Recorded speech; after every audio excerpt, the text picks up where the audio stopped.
Hello, this is Dr. August Dunning, and I do these nifty little beach walks about dry fasting. And today I'd like to talk about getting rid of some of that fat after the holidays. You know, you probably packed it on, you probably partied like crazy, probably done some damage to your liver and so forth, and it's time to consider a little dry fasting. Maybe 3, 4, 5 days. It's pretty easy. What it does is it turns off digestion. Digestion is one of the most energy intensive functions in the human body, and that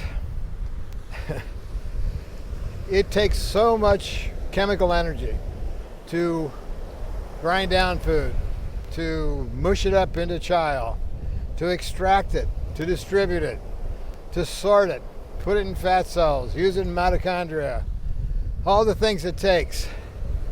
And when you don't do that, it gives the body time to heal.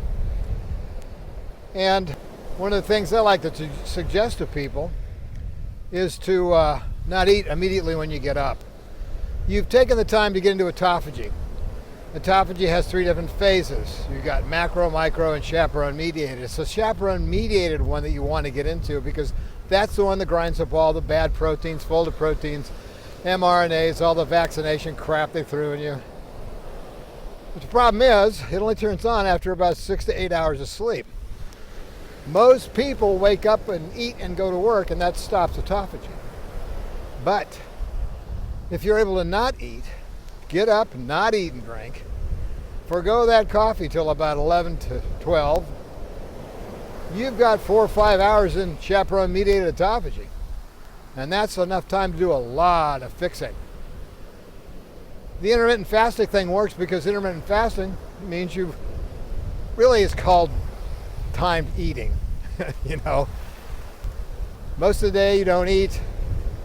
4 to 6 hours you eat your food, all your caloric value. But in the morning, if you don't eat and you're doing that kind of fasting, you can turn on chaperone-mediated autophagy and leave it on for a while. And that's important because of this. Watch this video. It's called targeted protein degradation. When you have enough time, these toxic proteins can be ubiquitinated. Ubiquitin can attach to them in long chains. That's all they need to be dragged over to a proteasome and fed into it and ground down into amino acids and energetic peptides. So amino acids are what you need to build new cells, so that's kind of the Phoenix protocol right there in a nutshell. You know, there's the ashes of the old made into the bird of the new. So yeah, digestion is important to not overdo, because what you don't use, you end up packing away as fat. If you're working out, if you're bodybuilding, if you're doing all that kind of stuff, you're totally active, you can eat a lot of food because you're going to burn up a lot of food. But if you're not doing that, it just gets packed away. Stored for when you need it or when you want to get rid of it. And that's kind of the video today. The Phoenix protocol shows you how to get rid of that. Shows you what and why you want to go into a dry fast. If you're new here and haven't seen my videos below, take a look. They'll probably answer a lot of your questions, and please leave questions on my videos for me to answer, or ideas for me to make new videos with. And one of the things I'm asking people these days as well is, if you've had success in dry fasting, post it. Post it for other people that are trying to decide whether or not to dry fast or not. Because it may be just the push they need to do something that'll help them have longer life, longer youth, longer health. That's why I'm here.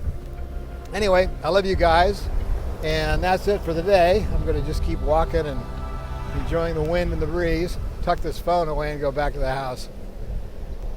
Love ya. See you later.